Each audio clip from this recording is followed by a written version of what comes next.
ang ginawa ng Brazil, maganda yung depensa nila, single coverage o napasa din, it's either turnovers o 4 shots eh. Pag 4 shots, ayun na, pag nakuha na yung defensive rebound, takbuhan. Para yung napansin ko yung Caboclo, yung number 1 na magaling ng Brazil, pagka defensive rebound, whoever gets the defensive rebound, sprint down eh.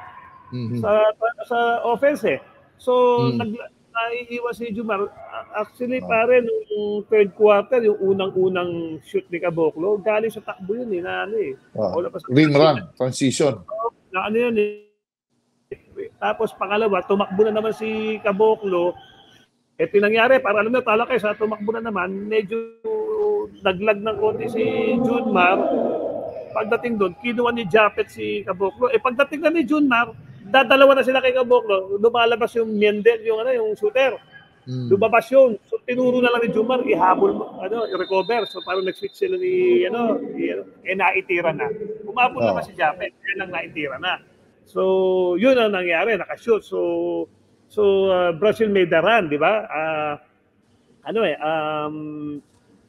I think last 4:02, 4:05 yata tayo nakascore eh. We were 0 nung third quarter, no? Ngayon, kung nandun si Kai, kahit paano, may rotation, okay?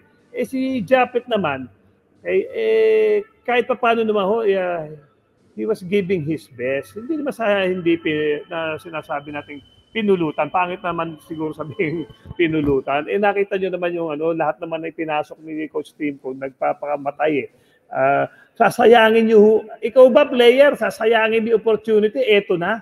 All of a sudden, ganda ng dalawang laro mo, Latvia and Jordan, all of a sudden, ay, Petix na nga ito, ay ano na lang ako. Hindi po, binibigay na yan lahat.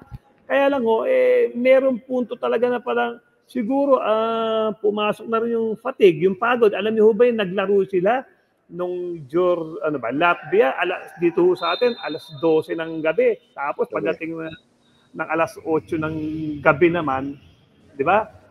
Ilalaban sila sa Georgia.